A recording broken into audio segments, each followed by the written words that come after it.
Hello and welcome to Across the Formation. I'm Ollie Hunter, Sam Harris and Will Gavin reunited and it feels so good. Hey boys, Sam, brilliant work last yeah, great work last week, Sam. Top of the top of the show was sensational. I haven't listened to the ending yet, which I'm really looking forward to. As you said, I paid perfect homage to you in basically doing everything perfect until I thought I'm talking a bit too much here, and then I tripped over my own feet and did completely ruin the dismount. But no, it was good fun. It was good fun being you for the day. I don't think I could do it all the time. I think I respect you a lot more for doing it and having to throw stuff at us rather than me doing it to Will. But yeah, no, I really enjoyed it. It was a good episode. Do you mean you didn't respect me before? Anyway, well, Gavin, I can hear a crying, teething. God, is that little still baby. audible? No, it was before, but I think we're fine now. But there's there's a unhappy baby in the Gavin household. Yeah, and that's just me. Big giant baby throwing his toys out of the pram all of the time. I've had a lovely week or so. It's been half term. My wife's been at home. Been going out with the girls. Went down to Brighton to see my nephew for his birthday. Took them to the beach for the first time. So lovely, lovely week. And I've been starting to really dig into the draft prep now. I know I said that a couple of weeks ago, but starting to actually watch stuff and starting to really delve into just very much a first round, very much a surface thing. Like, we're going to be broadcasting the first round on talkSPORT 2 and on the talkSPORT USA YouTube page. Got some really cool stuff coming with like graphics this year, and we're going to have a big board, and we're going to have the draft updating live and everything else on the screen. So like, we're taking a big step up with all that stuff this year. But I want to make sure that at least like I want to try and watch the top 50 guys and try and watch like a good 4 or 5 games of those guys, which is tough to fit in with a normal job and children. So I realistically will watch that for 10 or 15 guys and then as much highlights and stuff as I can pack in for the rest. But it's fine because I'm going to be on draft night with guys who know a lot more about the draft than me, and I can play the part of needs and knowing the teams and all that side of things. So yeah, it's a funny draft. It's not kind of teaming with top tier talent, and there's a lot of guys at the top end that I think, we're projecting a lot of like safeties going early and like slightly surprising stuff like that, like interior linemen and things. But actually, I think what will shine out on draft night, and my big prediction is that a lot of those guys that we're talking about being, could Caleb Downs be a top 5 guy? Is he definitely going to be a top 10 guy? I think a lot of GMs at the top of the draft are going to poop their britches come the day, take tackles, take pass rushers, take the positions that are meant to be the great positions. The off-ball linebackers are great at the top end of this draft, but, could easily see a couple of those guys dropping a little bit. So, yeah, I think it's a really fascinating draft. I'm really excited about draft day, but we're going to get into draft over the next couple of weeks. In the meantime, we did our wide receiver rankings a couple of weeks ago, and basically it caused a stir in the talkSPORT offices. And so Ollie threw out there, let's do running backs, just see who we can wind up this time. Yeah, and I think there will be some top tier winding up going on over the next 40 minutes or so. We'll touch on some of the NFL news that's going around. Just on this, there is a piece of information that Ollie put into the group that was astonishing, but also I think is going to really rankle him when he hears my tiers. We've both ranked 20 guys, and we've gone for like 4 to 5 tiers. That's the kind of plan for all 3 of us. I don't know actually how many Sam's ranked, but we normally do around about 20. I stuck to my top 10 as usual, and as usual as well, I can only ever put 3 in my top tier. Those are my rules that I set myself. Just stupid rules. Yeah. But we'll get to those shortly. Stupid Jamar Chase isn't a top tier receiver rules that make you look an absolute Well, I mean, we may as well just get into it now. We've spoken about it enough. Look, we'll do sexy Dexy. Well, we'll do sexy Dexy after our RB tiers. We'll look at the Luck Ballard Ebron comments. Rashee Rice has popped up in the news as well. Will Gavin's take on Trayvon Walker. A veteran quarterback has gone to the Las Vegas Raiders, and it's not the one that I thought it was going to be. I know. Genuinely devastated for you, mate. That bit could have gone on for months. The dream is over. It still could happen. You don't know. and any other stuff at the end. But let's get stuck into our running back tiers now. 20 players, Will Gavin and myself. Sam Harris, as usual, has done half the work. Classic Harris. But to be fair, I could have capped mine probably at 10, 11, 12 and just had and the rest, because that's how I feel about, like, my tiers 4 and 5 are completely like, it's almost arbitrary. It's all just one big malaise of running back okayness. Like, guys I'd feel fine going into the season with, guys who maybe have a bit of upside, guys like maybe I don't like where they are right now, but yeah. Let's get into, because he's done only 3 in his top tier, it'll be slightly quicker. Sam Harris, who is in tier 1 for you? So my top 3, and I mean, to those who listen to the podcast regularly will know that one of my teams, absolute disgust here. that one of my teams that I follow and love are the Colts. And look, he was the best running back through 10 weeks before everything went south with the injury to Daniel Jones. Jonathan Taylor was unplayable at the beginning half of last season. I mean, he had 3 or 4 games of hat-trick touchdown games. He was on 15 before the DJ injury. I'm going to keep him at number 1. I expect him to pick up where he left off. I've got him at number 1, and I think that is a bit of bias. But look, number 2 and 3, number 2 and 3, who I can make arguments for why both of them should be number 1. Bijan Robinson and Jahmyr Gibbs. Jahmyr Gibbs mainly because obviously now he's lost Knuckles. I think he's going to get a lot more of the ball. I think the line's going to improve massively, and Bijan Robinson, because I think finishing the end of last season, he was unstoppable, and he ended the season as the best running back. But look, those are my 3. I'm splitting them by hairs, but as I always do, I can never put more than 3 in my top tier because I just like to do gold, silver, and bronze. But anyway, I've heard some rumors that one of you has a ridiculous amount of running backs in your top tier. So I will evacuate the floor and let you take over. Okay, listen, before I get to my running backs. This is, by the way, the definition of just cannot make a decision, cannot decide between. This number is insane. Before I get to them, one of Sam Harris's 3 is not in my top 7 running backs. I'm imagining that's Jonathan Taylor, but it's Jonathan Taylor, and here is why. You've got 7 running backs and one of them isn't Jonathan Taylor is amazing. After the Berlin game in November, he rushed for 446 yards at just 3.3 per carry and only 3 TDs. Get this. He had only 5 100-yard games. Do you know who they were against? It was the Titans twice, the Broncos in week 2, when the Broncos weren't the Broncos that finished the season, the Cardinals, and the Falcons in Berlin, whose run defense was an absolute dumpster fire. Yeah. I'm not having Jonathan Taylor as a top tier running back. I'm afraid, Sam Harris. Those stats are worrying. You're almost talking me into dropping him out of the tier I've got him in. You probably should, because Jonathan Taylor, when things weren't going right, was bang average, and he just about scrapes into my tier 2 because of how bad he was in the run-in. But he's in tier 2. And I think I've convinced Will Gavin to drop him out. Okay, so my tier 1. Now, running back is not just... You're about to define the position. Webster's dictionary defines running back as... It's not just what you can do on the ground, but it's what you bring to the team and what else you can do through the air. So he can do this for all 7 because we're going to be here for hours.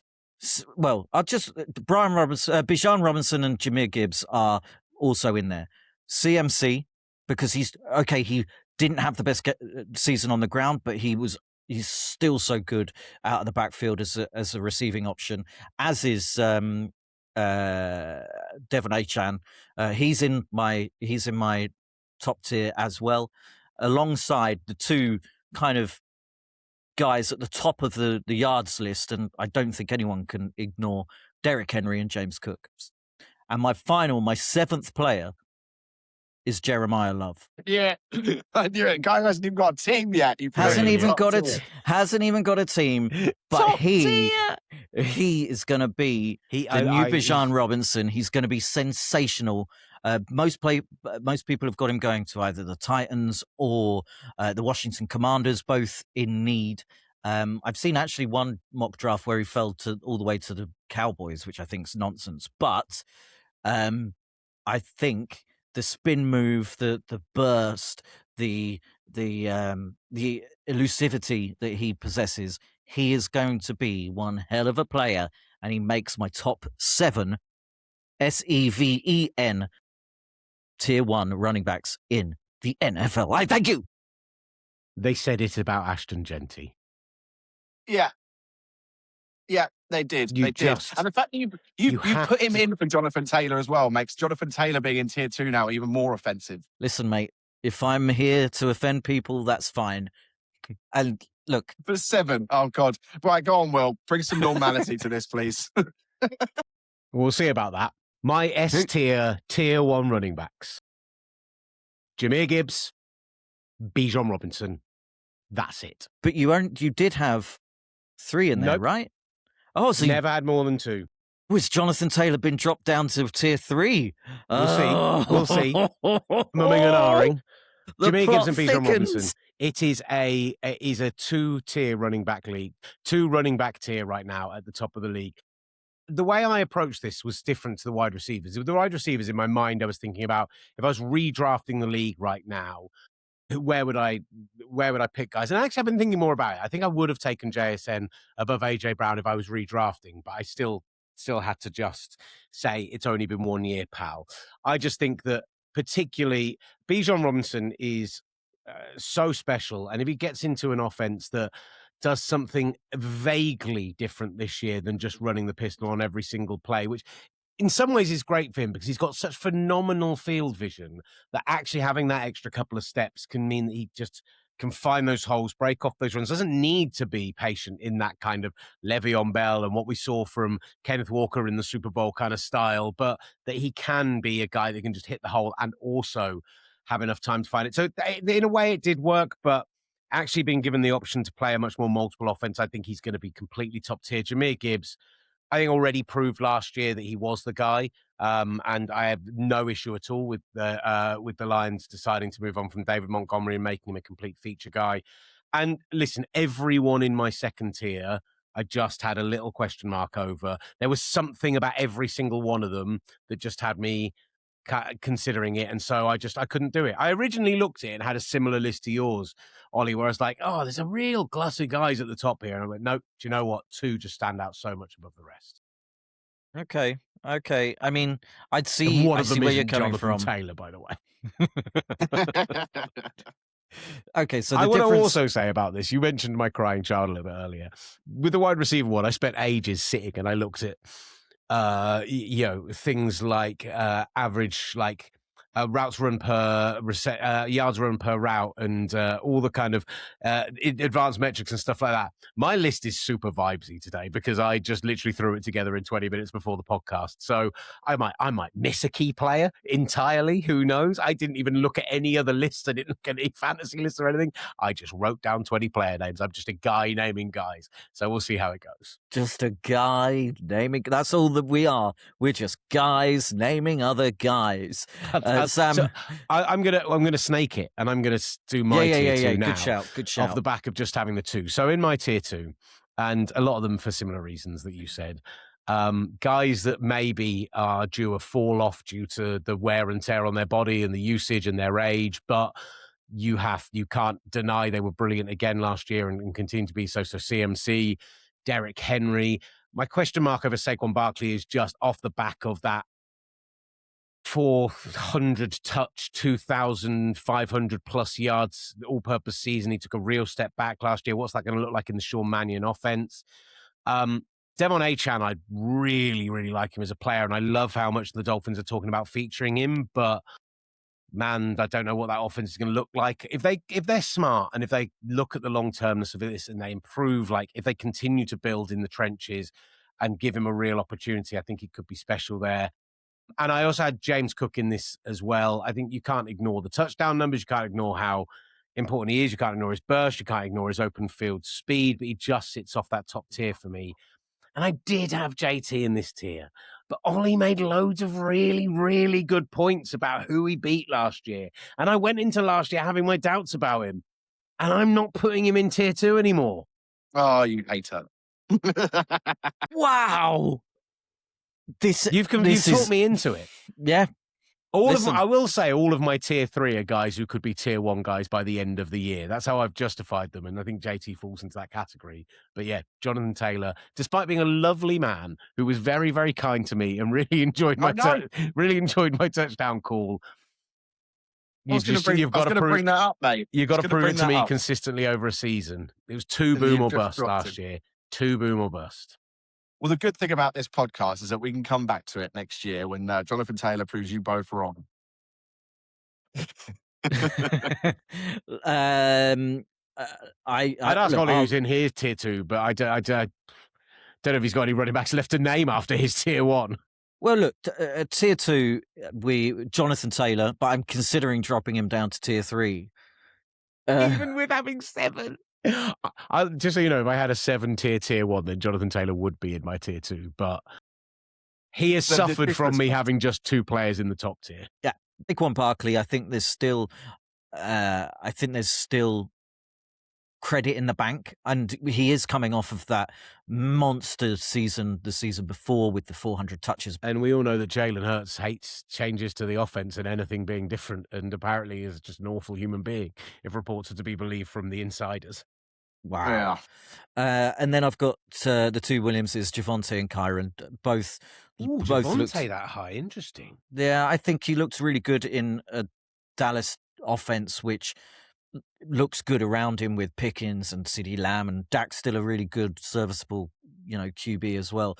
I just want to pick up on Devon Achane. He's in a team, and the reason why he made my tier 1 and why I think he might be a little low for you in tier 2, Will Gavin, is similarly to Bijan Robinson. He's in a team which doesn't have a great offense, didn't have a great offense last season. He's got the league high in average yards per carry, 5.7. Bijan was only 5.2. He's really good through the air as well.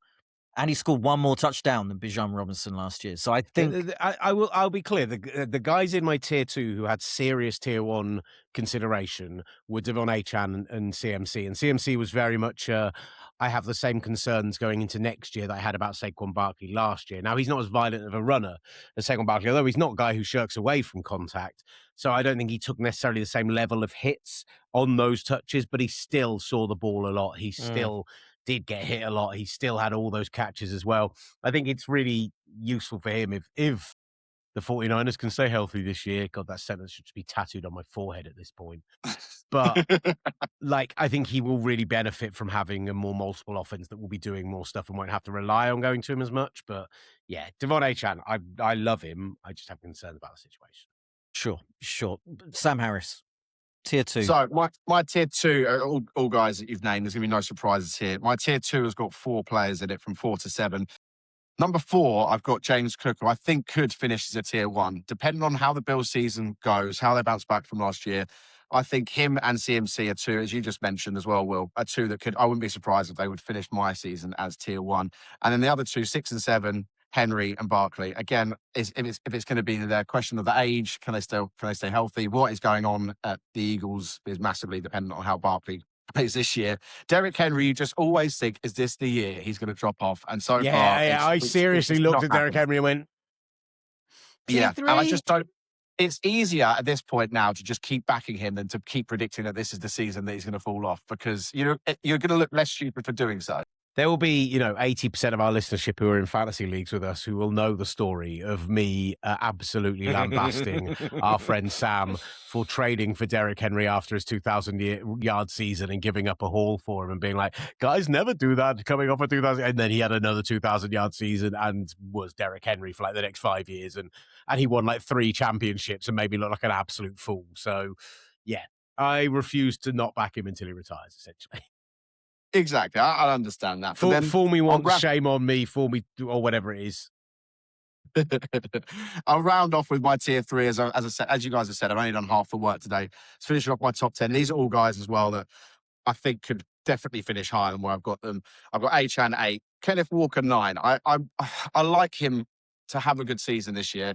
Kenneth Walker the ninth. I've got him. Yeah, I've got him. I'm surprised he wasn't in tier 1 for you after the way you talked about him post Super Bowl.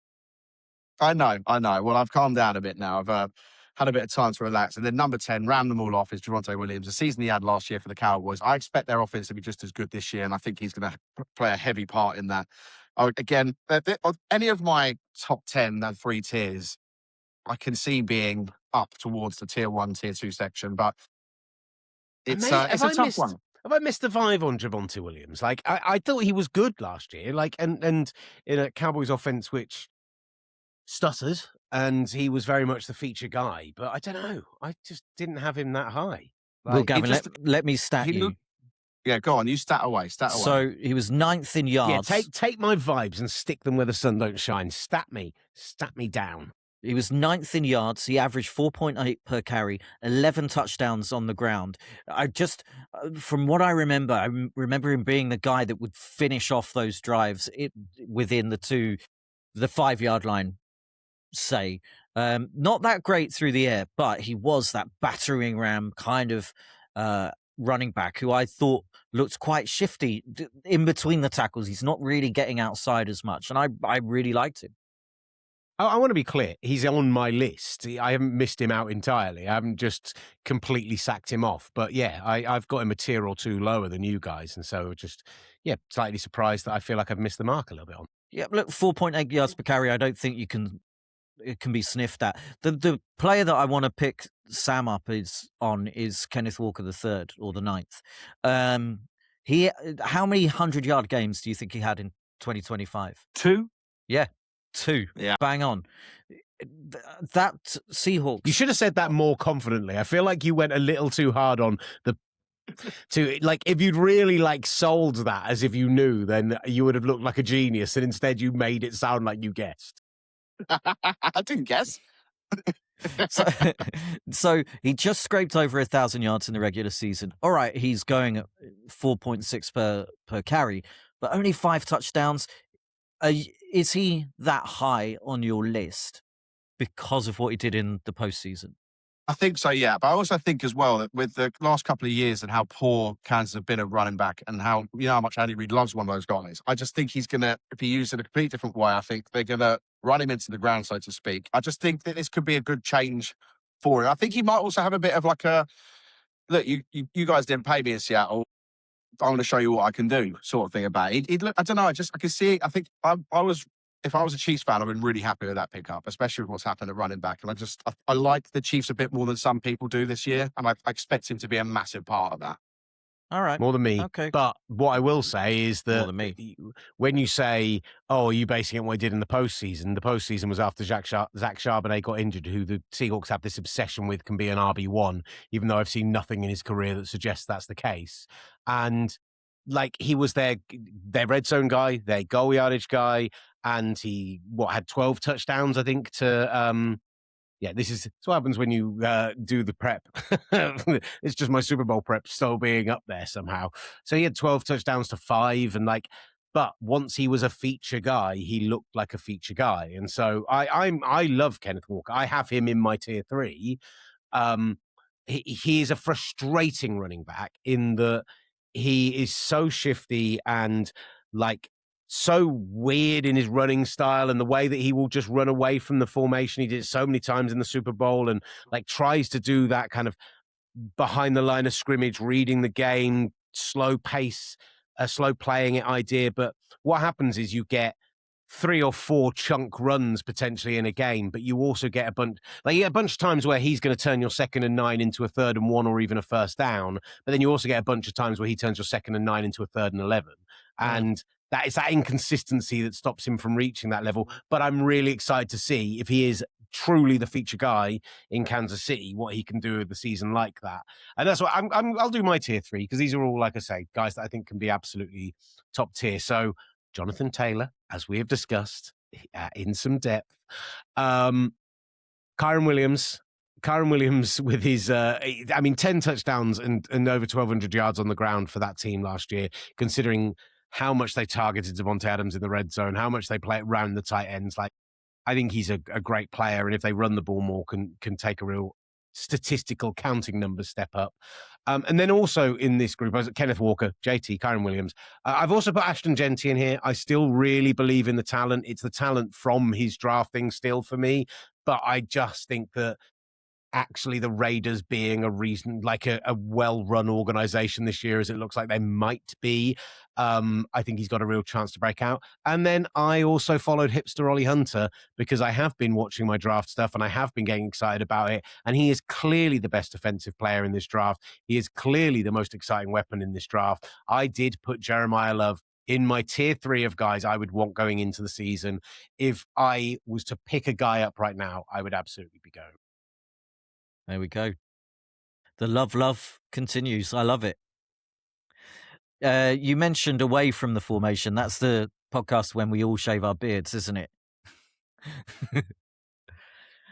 My tier 3 is Travis Etienne, DeAndre Swift, Breece Hall, and Kenneth Walker III. DeAndre Swift, not in my 20. It's DeAndre Swift on not a great. I mean, it's an okay Bears offense. Rushing attack. Yeah. It's very Caleb, isn't it? With Kyle Monongai in there as well. But 4.9 yards per carry, 9 touchdowns last season.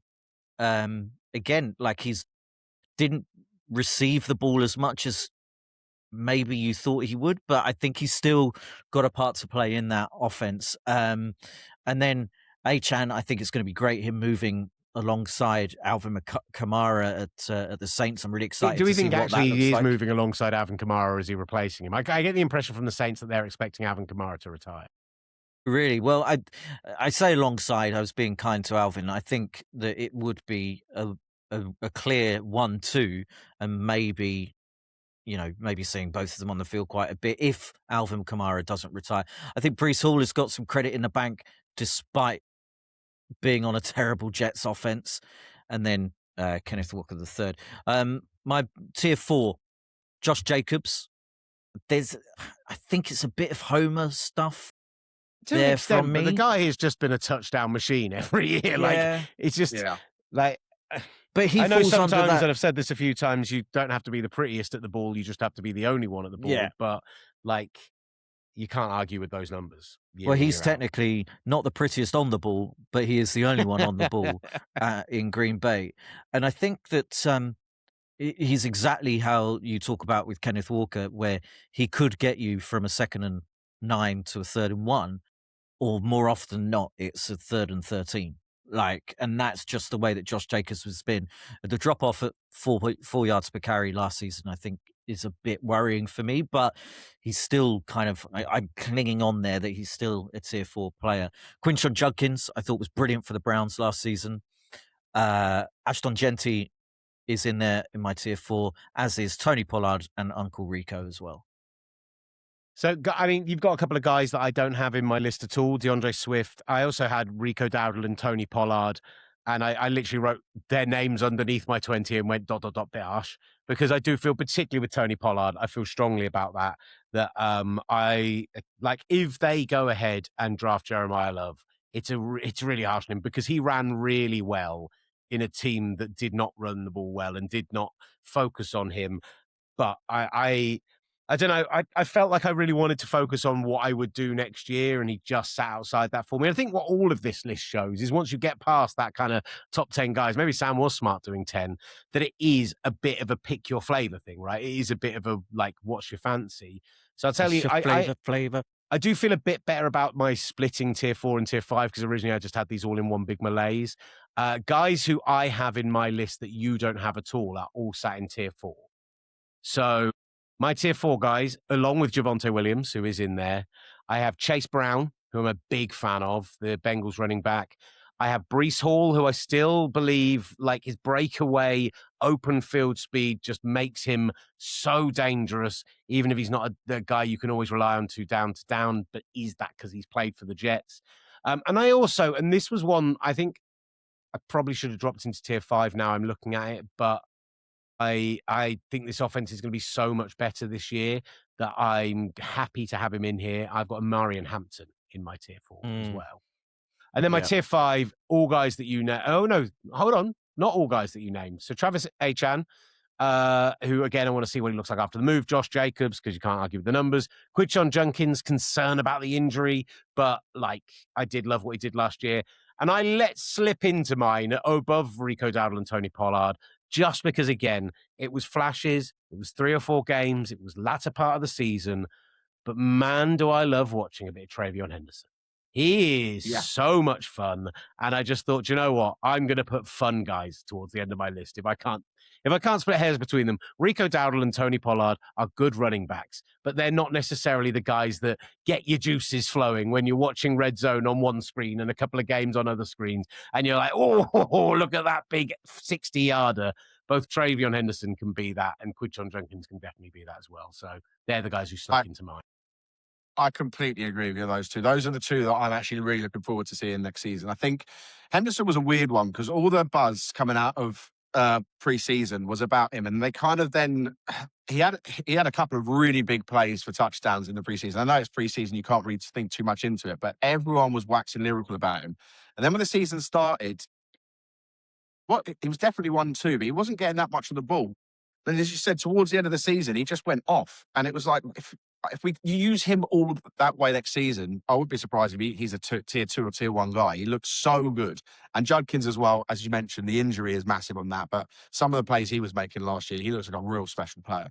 Yeah, I worry about Travion Henderson being a 3-down guy. I worry a little bit about, I haven't seen enough from him in pass protection to know how good he can be at that. And he had made some big mistakes on that front, both in the Super Bowl and down the stretch. So it's a part of his game he needs to improve massively. He's just not as physical as some of the other guys on this list. But yeah, he gets my juices flowing, boys. My problem with Travion Henderson is he had 2 100-yard games, but they were daddy 100-yard games, 147, 148 against Bucks and Buffalo. And in both those games, I'm pretty sure he had long touchdowns, right? Like it wasn't 25 carries at 5 yards per carry. It was 2 carries at 40 yards a carry, and then the rest of the game was a 3.2 away. He had a 69 against the Bucks and a 65 against the Bills. There you go. So, you know, other than a couple of but boy, bits of were work those 69 and 65-yard touchdowns sensational. One of those was it the Bucks one where it was towards the end of the game and he knew that what might be sensible was to slide and take the first down and kneel the game out, and he looked over to the sideline and got the nod to carry on into the end zone. One of the best moments of the season. So yeah, I love that. I'm pretty sure that touchdown saved me in one of my fantasy seasons as well. So I was so glad that he didn't go down. Classic Harris. Bring it back to his fantasy. Doesn't bother doing the work and then talks about his fantasy. Brilliant. Thanks, Harris. Mate, I come from someone who really didn't work hard on fantasy last year. Got to the final in 4 leagues and lost all of them. So not great. Not great. Yeah, not great. We always say that we'll make this a quick one. We won't run too long. By the way, check out our socials out across the formation for some nifty graphics of our top tiers in the running back in the NFL. Do you agree with us? Let us know across the formation. What's our email? I want to see some Jonathan Taylor love. I want to see some Jonathan Taylor love in the comments. Who from? No one. Not you two. Yeah. All those Colts fans. all of them. I'm surprised Saquon Barkley wasn't all in. of them listen to this show. Yeah, well, surprised Saquon Barkley wasn't in your top tier as well. How's your Arsenal supporting stuff going? All good? My Arsenal hate watching is going very well at the moment. I mean, we don't talk too much about football on this show, but it's glorious what's happening there, mate. It all looks like it's going to come down, crashing down, and I couldn't be more. What's amazing is the second to last game of the season, West Ham could have been relegated by Arsenal. Now we're at the point where West Ham might actually stop Arsenal from winning the league on that second to last game of the season. And I will be there for it. Really? You're going to go to an actual game? Yep. I'm going to an actual game, yeah. Wow, are you going to be sat in the Arsenal end? No, absolutely not. No, but I will be sat with an Arsenal fan, so that's going to be fun. But you've been sat in the Arsenal end before, though, haven't you? Okay, good. Let's move swiftly on to a little bit of news. DeAndre swiftly on to some Dexter Lawrence stuff. He wants out of New York Giants. Harbaugh isn't happy with it, but understands the situation. How's nobody commented on my sexy Dexy? I think it's quite good. No, I was getting there. What were you thinking with your sexy Dexy dance, Will Gavin? Literally, there are 31 teams in the NFL who should be hearing this news and going, can we make that work? Can we get him on the cap? I know it's going to be his age 29 season, right? And this is probably his last big contract.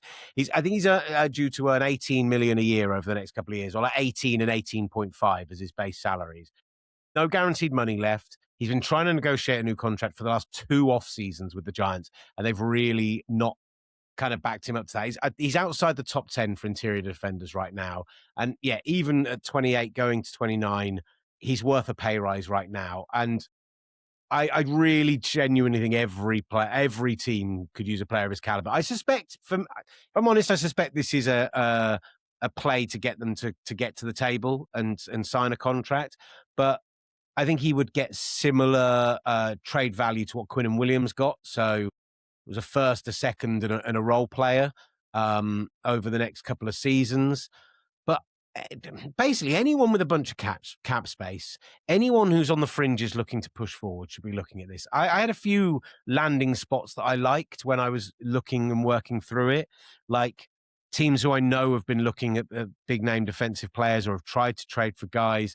The Tennessee Titans was one that really jumped out to me because I love the idea of him and Jeffrey Simmons just absolutely wrecking the center of offensive lines together. I would love to see a team like Jacksonville, who just did nothing during the free agency period to make another splash after they did the Travis Hunter splash last year, but they don't have a first because of that deal. He is also no relation. But also I was looking like, who were the teams who were trying to trade for Max Crosby and failed, right? You could get a guy who maybe isn't quite Max Crosby level of game wrecker, but pretty close. And you can probably get him for cheaper than you would have done.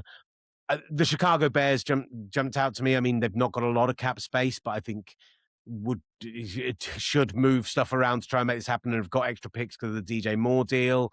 The Baltimore Ravens, after they tried to go and get, like, obviously with the Ravens, you've got the Madubuike situation, right, where they've got one of the best interior linemen in the NFL already, but there's been talk over the last couple of weeks about mentally he feels ready to come back, but does he feel physically ready to come back? If he does get physically ready to come back and you can add him to the interior of that line alongside him, wow, what a pass rush you suddenly have. If it ends up that he replaces Madubuike because he's just not healthy enough to play this year, or potentially even retires, which is the level they were talking about at one point, then you've got a ready-made replacement, and actually to pair with Trey Hendrickson, who you got already. So, those are just some teams that jumped out to me. I realize I've talked about this quite a bit right now, but Sexy Dexy, huge fan. Somebody should go and get him. Somebody should push hard to go and get him.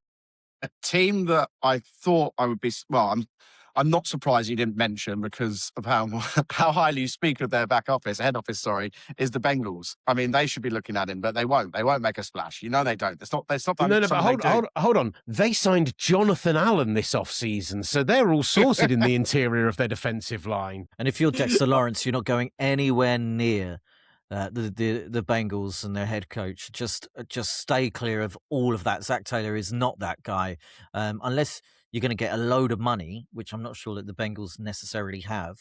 Then you're not going to play. You don't want to go from one struggling organization to the other. A team that I would like to see him on is the Las Vegas Raiders. Imagine pairing him up with Max Crosby, going into a Kubiak system, and they've got the cap space, 23 million cap space, so they could do it. A nice little almost retirement out there for, not retirement, but you know what I mean, just away from old people go to Vegas to retire. Is that what you're saying? A little bit. Well, we'll find out in our next story. But I think Vegas would be a great option. Like, get out of the spotlight from New York and go to Vegas and be a wrecking ball there. Talking of Las Vegas, Kirk Cousins has moved there to scupper my. I obviously didn't manifest this enough, and Rodgers, I'm sure, would have appreciated it. Rodgers going to Las Vegas. Kirk Cousins goes there as the bridge guy. I think really cheap deal as well. To kind of be that mentor, that bridge guy, that guy in the room for Fernando Mendoza, who we all assume will be going number 1 overall pick to the Las Vegas Raiders. Discuss, gentlemen. I think it's a smart move, personally. I think I know you must be gutted that Rodgers isn't going there. I like how you mentioned there that Dexter Lawrence could be an option to go to the Raiders. So, hoping that we'd all forgotten about your tape for the last 6 weeks. You just thought, do you know what? I'll change the player and no one will notice. But I think for someone like Mendoza, I think he's a safe pair of hands to kind of sit behind if that's what they plan to do with him. I assume he's not going there to be I don't know. You never know. He could be going there to be a backup. It depends how good Mendoza looks like in training camp. But I think it's probably the perfect person to kind of sit behind and learn behind. I mean, he effectively now he's got to be one of the highest paid NFL quarterbacks of all time, surely, hasn't he? I know he's just surpassed Tom Brady's career earnings. He's no mug. I think it works for both sides. I think it's just a smart, safe move, really. Well, Look, from my perspective, yeah, everything that Sam just said, I think. Well, it's costing them $20 million for a 1-year deal. It's very, very high-end backup / bridge money, although actually they're only paying $11.3 million of it, with the Falcons being on the hook for the rest of it.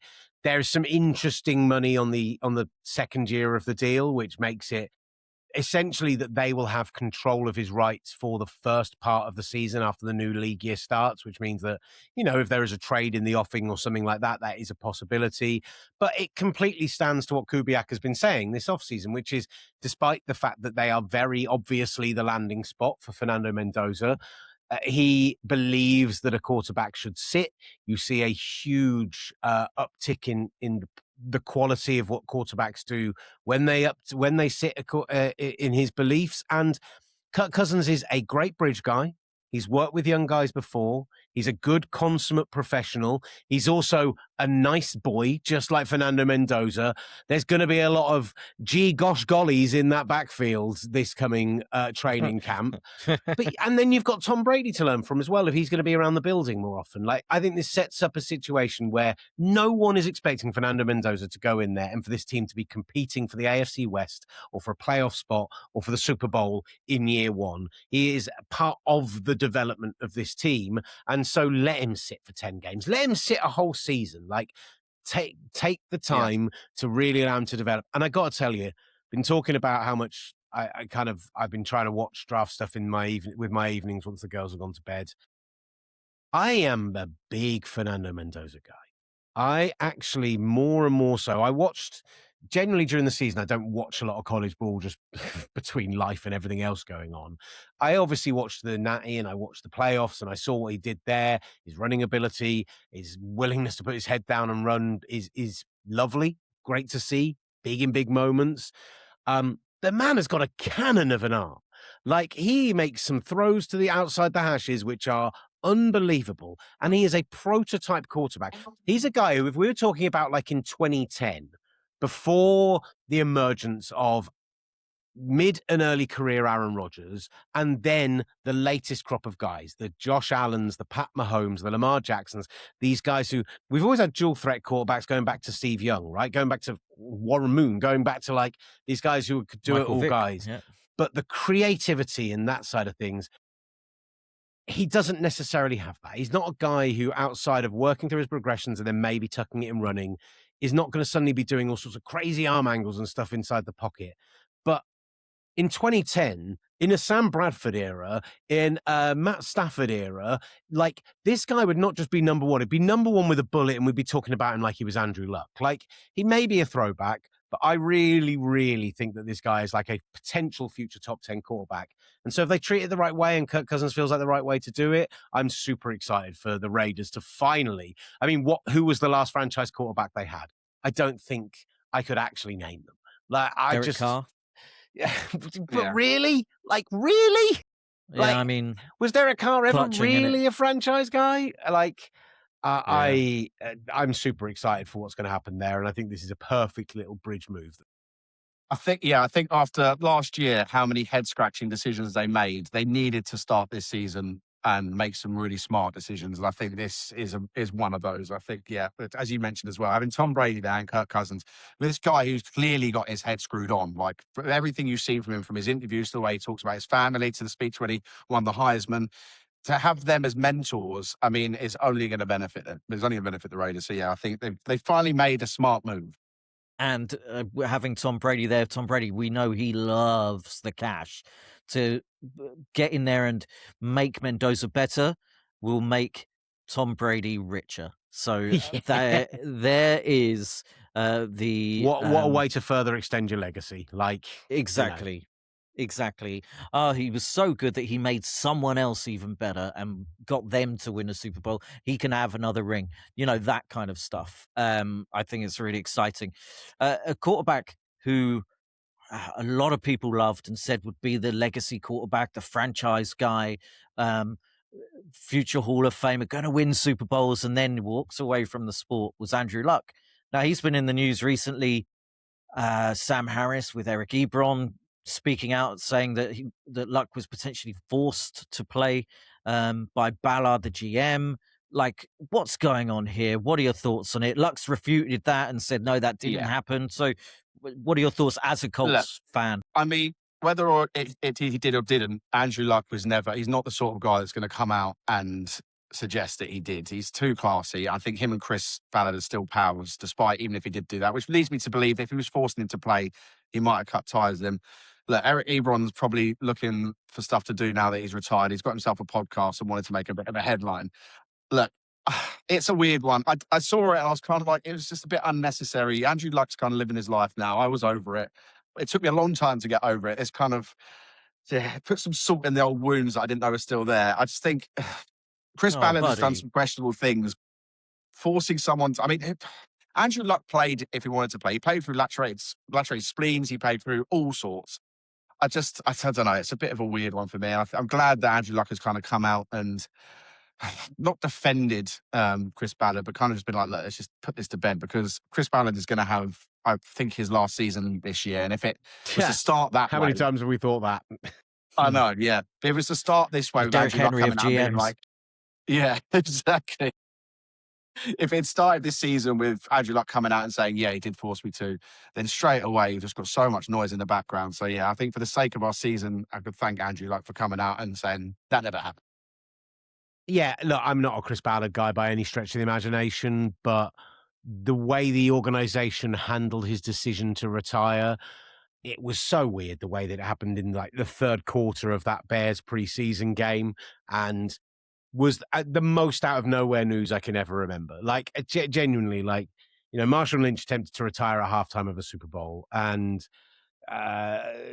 sometimes it happens where you get guys, we've talked about this recently, who retire so early in their careers. Drew Dolman's obviously the recent example. Chris Borland, who was only a rookie, like at that point still.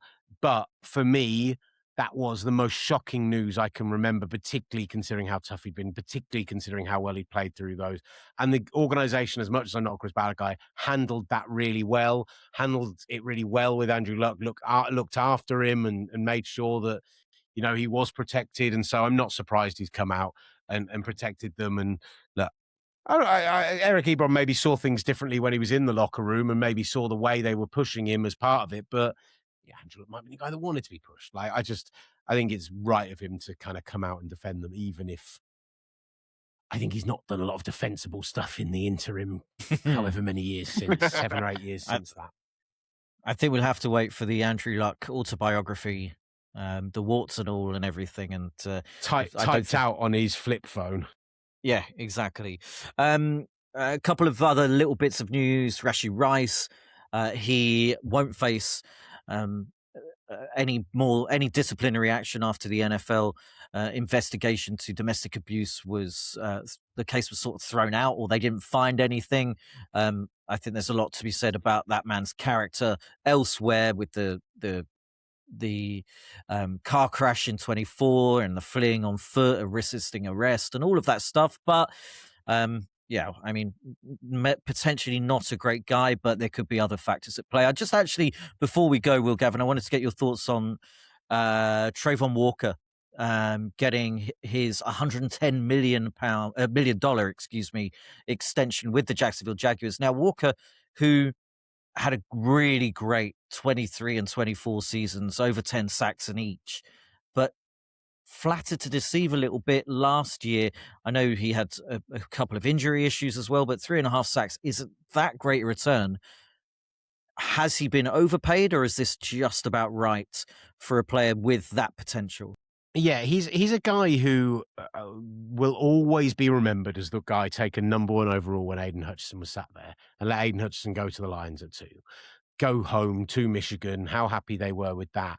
And because he was never a big productive, like he was never a guy who was going to look to get 20 sacks a season, defensive end, there was always that question mark around the decision. And you're right, I thought he was brilliant in 22 and 23 and 24, and really began to emerge as one of the top kind of, outside of your obvious blue chip guys, one of the top pass rushing options in the NFL. I know last year, I mean, you said it, he dealt with injuries, he dealt with form issues, but I think that you back what you saw the 2 years before that. He's still only 25 years old. He came out so young in 2022. I really like the move by the Jaguars. I don't think they've paid him crazy money by any stretch of the imagination. And yeah, I love that they keep him in.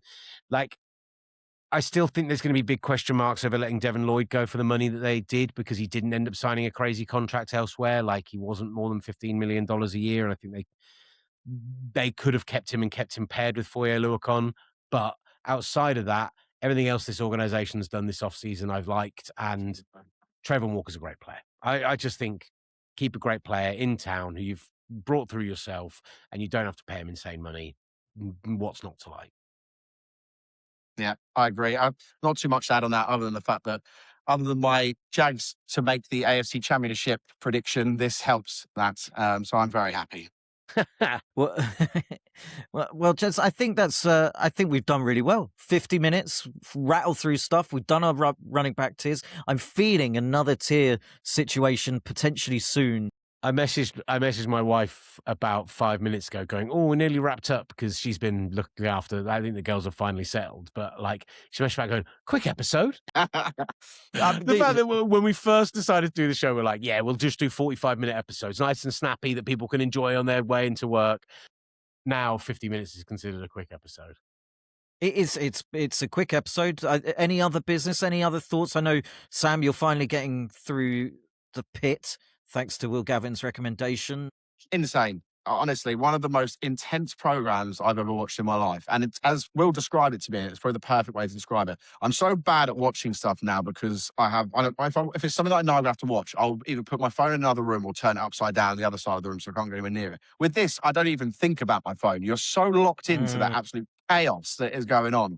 And the acting in it is so good. Do you know what as well? It's secretly really funny as well. It's dark, but it's every now and again when you think it's getting a bit too dark, someone will come out with a one-liner that kind of just like takes the edge off of things, and then suddenly you're straight back into it again. And yeah, one of the best recommendations I've ever had. And if you haven't watched it and you're listening, do yourself a favor. It's superb. All right. And the second season has 2 episodes left and has me as riveted.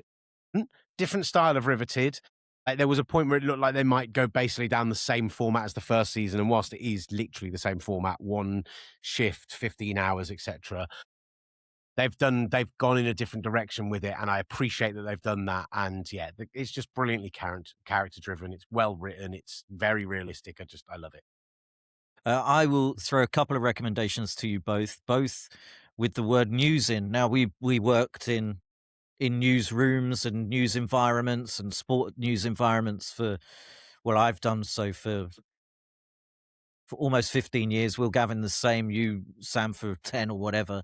There's an Australian show on iPlayer called The Newsreader, which is so good. It's set in 1980s Melbourne, and it's about my favorite era, my favorite city.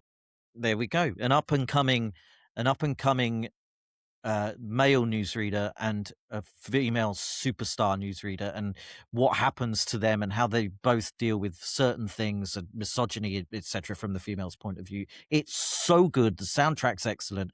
There's a really great character in there who's the head of news as well, it's just really good, and it weaves in storylines like Australia bicentenary, Princess Diana, the Melbourne bombings, and it's really good. The other one is The Newsroom, which is set in New York with Jeff Daniels, which is excellent as well. But yeah, if you fancy some sort of topical stuff to your work and your lives, then that's what I would recommend. Sometimes recommendations should go the other way as well.